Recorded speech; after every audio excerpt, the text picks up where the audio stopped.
Big TV భక్తి సమాచారం WhatsApp ఛానల్లో జాయిన్ అవ్వండి. అన్ని విశేషాలు ఎప్పటికప్పుడు తెలుసుకోండి.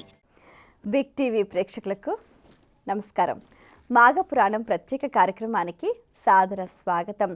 శ్రీ మహాగణాధిపతయే నమః, సరస్వత్యే నమః, శ్రీ గురుభ్యో నమః. మాఘపురాణం 15వ అధ్యాయం మృకుండుని కాశీయాత్ర. అయితే మనం మాఘపురాణంలో ఎన్నో అద్భుతమైన అమూల్యమైన విషయాలు తెలుసుకుంటూ ఉన్నాం. ఇవన్నీ పుక్కిట పురాణాలు కాదండి. సాక్షాత్తు శ్రీ మహావిష్ణువు సుదర్శన చక్రం నుంచి ఆ వెలువడిన ఎక్కడైతే పవిత్రమైన స్థలం ఉందో నైమిషారణ్యంలో సూతుడు శౌనకాది మహాములందరికీ కూడా తెలియజేసిన విషయ సారాంశాన్ని వశిష్ఠుడు దిలీప మహారాజుకు చెప్పాడు. అదంతా కూడా ఎంతో చక్కగా మాఘపురాణంగా సంగ్రహంగా మన చేతికి అందింది. దాన్ని మనం రోజుకో అధ్యాయం చొప్పున చెప్పుకుంటూ వస్తున్నాం. మనం మాఘమాసంలో ముఖ్యంగా చేయవలసిన పని ఏంటంటే మాఘ స్నానం. ఎవరైనా ఎంతటి వారైనా, పుణ్యాత్ములైనా పాపాత్ములైనా, మంచివారైనా చెడ్డవారైనా, చిన్నవారైనా పెద్దవారైనా, ఎవరైనా ఎటువంటి వారైనా, ఎటువంటి స్థితిలో ఉన్నవారైనా సరే పొద్దున్నే సూర్యోదయాత్ పూర్వమే స్నానం చేస్తే వారి పాపాలన్నీ పటాపంచలవుతాయి. దానికి సంబంధించి ప్రామాణికతలు మనం ఇంతకుముందు చాలాసార్లు కూడా వర్ణించుకున్నాం. అయితే ఈ స్నానానికి సంబంధించి ఎంతో ప్రాశస్త్యం ఉంది. మాఘమాసంలో స్నానం చేయాలి.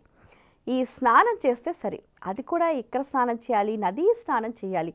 సూర్యోదయాత్ పూర్వమే చెయ్యాలి. ఇప్పుడు కుంభమేళా సందర్భాలలో కూడా స్నానానికి అంత ప్రాధాన్యత ఉంది అని అంటే ఎంతెంతమంది అఖాడాలు, పెద్ద పెద్ద వాళ్ళు, పీఠాధిపతులు, మఠాధిపతులు, ఎంతోమంది కూడా అఘోరాలు ఆ ప్రాతకాలం మాఘమాసం నదీ స్నానానికి చాలా ఇంపార్టెన్స్ ఇస్తారు.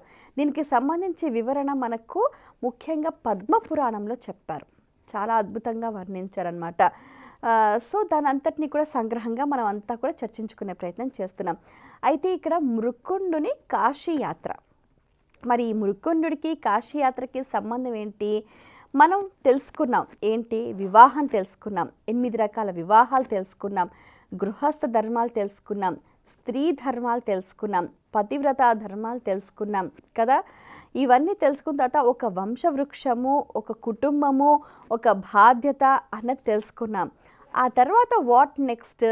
ఇప్పుడు తను సంసార జీవనాన్ని అంతటినీ కూడా త్యజించి తపస్సు చేసి ముక్తి పొందాడని తెలుసుకున్నాం మనం. అయితే అతని పెద్ద కుమారుడు ఉన్నాడు కదా, మృగశృంగుడు. అయితే తాను ఎంతో చక్కగా అతనికి కుమారుడు కలుతాడు, మృకుండు అన్నమాట. అతను కాశీయాత్ర. ఈయన కాశీయాత్ర చేయాల్సిన అవసరం ఏమొచ్చింది అని అంటే, ఇప్పుడు ఫ్యామిలీస్ మనం చాలా చూస్తున్నాం అనమాట. పెళ్ళయిందండి, పిల్లలు పుట్టట్లేదండి అని అంటూ ఉంటారు. వాళ్ళందరూ కూడా పెళ్ళై పిల్లలు కానివారు తప్పకుండా శ్రవణం చేయవలసిన, అంటే తప్పకుండా తెలుసుకోవాల్సిన విషయాలు ఈ అధ్యాయంలో ఉన్నాయన్నమాట. అయితే మనకు ఏంటంటే పిల్లలు పుట్టకపోవటానికి కొన్ని రకాల దోషాలే కారణాలుగా ఉంటూ ఉంటాయి. అవి రకరకాల దోషాలు అనమాట. వాటి గురించి చాలా వర్ణించారు. అది చాలా పెద్ద విషయం అనమాట. అయితే ఇక్కడ ఈ మృకుండుని కాశీయాత్ర ఏంటంటే తాను నిత్యం ధర్మాల్ని పాటిస్తూ ఉన్నాడు. యజ్ఞయాగాదులు చేస్తున్నాడు, దాన ధర్మాలు చేస్తున్నాడు, పుణ్యక్షేత్రాలు వెళ్ళాడు, పుణ్యకర్మలు చేశాడు, నిత్య పూజలు చేశాడు. అయినా కానీ సంతానం కలగట్లేదు. ఎందుకు కలగట్లేదు? దోషం. అది పెద్ద బండే కూర్చుంది. అయితే మనకున్న ఆ గ్రహాలు, మనం చేసిన సంచితం, ప్రారబ్ధం, ఆగామి, ఈ సంచిత కర్మలు, ఆ ప్రారబ్ధ కర్మలు మనల్ని వెంటాడుతూ ఉంటాయన్నమాట. ఆ కర్మ ఫలితం మనల్ని ముందరికి వెళ్ళనివ్వదు. ముందరి కాళ్ళకు బంధాల్లాగా ఉంటాయన్నమాట. సో ఆ బంధాలన్నీ తొలగిపోవాలి, కర్మ ఫలితాలు తొలగిపోవాలి అని అంటే ఏంటి? అయితే వీళ్ళు ఏమని ఆలోచిస్తారంటే కాశీ క్షేత్రంకి వెళ్తాం, కాశీ విశ్వేశ్వరుని సేవిస్తే మన కష్టాలు పోతాయి అని. అయితే ఇప్పుడు అతను ఏం చేస్తాడు? మృకుండు తన తల్లులు 4 ఉన్నారు కదా, వాళ్ళందరినీ తీసుకొని పెట్టేబెడ సర్దుకొని కాశీకి పయనమవుతారు. ఎంతో చక్కగా వాళ్ళు ఆ కాశీ విశ్వేశ్వరుని దర్శించే కంటే ముందుగా పవిత్రమైన గంగా నదిలో స్నానాధికాలు చేస్తారన్నమాట. మణికర్ణిక ఘాట్లో స్నానాధికాలు ముగించుకుంటారు. కాశీ విశాలాక్షిని దర్శిస్తారు. ముందుగా డొండి గణపతిని ప్రార్థన చేస్తూ ఉంటారు. కాలభైరవుని అనుగ్రహం తీసుకుని కాశీ విశ్వేశ్వరుని సేవిస్తారు.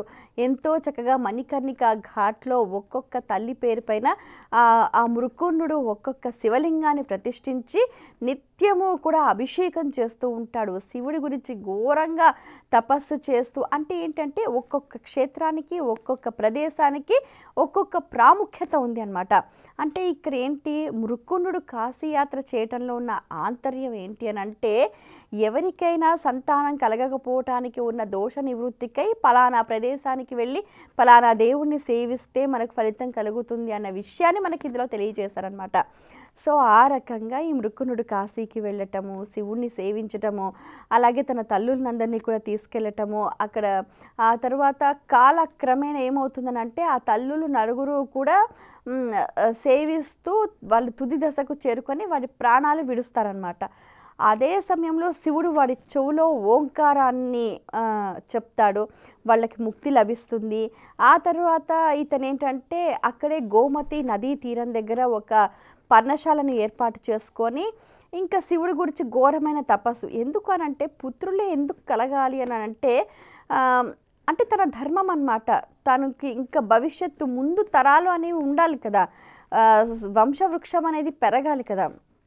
ఇప్పుడు మీరు ఒక్కటి గమనించండి, ఎవరైనా తల్లిదండ్రులు సంపాదించారనుకోండి, ఇదంతా దేనికోసం అంటే నా పిల్లల కోసం అని అంటారు. ఏదైనా కొనుక్కొస్తే నా పిల్లల కోసం అంటారు. ఎక్కడైనా ఏదైనా కనిపిస్తే ఇది నా పిల్లలకి బాగుంటుంది అని అంటారు. ప్రతిసారి ఇక్కడేంటి, నా పిల్లలకు అని అంటే వాళ్ళ గురించి ఆలోచించుకోరు. పిల్లలు ఉండాలి అని ఎందుకు అంటారు అని అంటే, ఆంతర్యము నాది అన్నది ఏది లేకుండా పోతుందన్నమాట. ఆ స్థితికి చేరుకోవాలి మనం. రమణ మహర్షి గారు కూడా ఇదే చెప్పారు. నాది నేను అన్న స్థితిని ఎప్పుడైతే వదులుకుంటామో అప్పుడే మనం మోక్షాన్ని పొందుతాం. అది ఎప్పుడు వస్తుంది, మనకు పిల్లలు ఉన్నప్పుడే వస్తుంది, అవునా? ఇప్పుడు పిల్లలు లేరనుకోండి, ఏదైనా కొంటే ఓహో మనమే తినాలి కదా, మనమే చేసుకోవాలి కదా, అప్పుడు మన కోసం అని ఉంటుందన్నమాట. పిల్లలు ఉంటే ఏదైనా పిల్లల కోసమని ఉంటుంది. ఎందుకంటే పిల్లలు ఉండాలన్నమాట. పిల్లలుంటే వాళ్ళు ఏంటంటే నేను నాది అన్న స్థితి నుంచి బయటపడతారనమాట. సో ఇంకొకటి ఏంటంటే దానం అంటే ఇవ్వటం నేర్చుకుంటారనమాట.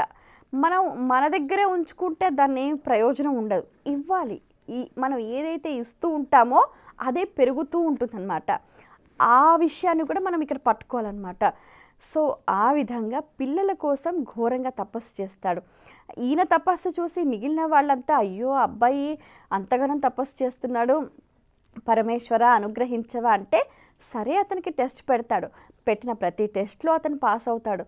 సరే ఇక చివరికి పరమేశ్వరుడు సతీదేవితో కలిసి ఆ నదీ తీరానికి చేరుకొని అతని తపస్సుకు మెచ్చి అతన్ని అనుగ్రహించి అతనికి సంతానాన్ని అనుగ్రహిస్తారనమాట. ఈ 15వ అధ్యాయంలో మనం తెలుసుకోవాల్సిన విషయాలు 2 ఉన్నాయన్నమాట. ఏంటి అని అంటే, మనకున్న దోష నివృత్తి కోసం మనం తీర్థయాత్రలు తీర్థక్షేత్రాలు తిరగాలన్నమాట, తపస్సు చేయాలి. భగవత్ అనుగ్రహం ఎప్పుడైతే మనకు పరిపూర్ణంగా ఉంటుందో అప్పుడు మనకు మన జీవితానికి కావాల్సినవన్నీ మనకు లభిస్తాయి అన్నది మనకు ఇందులో నిరూపణ అవుతుందన్నమాట. నేను నాది అన్న భావాన్ని మనం వదిలిపెట్టుకోవాలి, అది మనం తెలుసుకోవాల్సిన విషయం. ఇది ఇందులోని సారాంశం. స్వస్తి. For more videos like this, subscribe Big TV channel.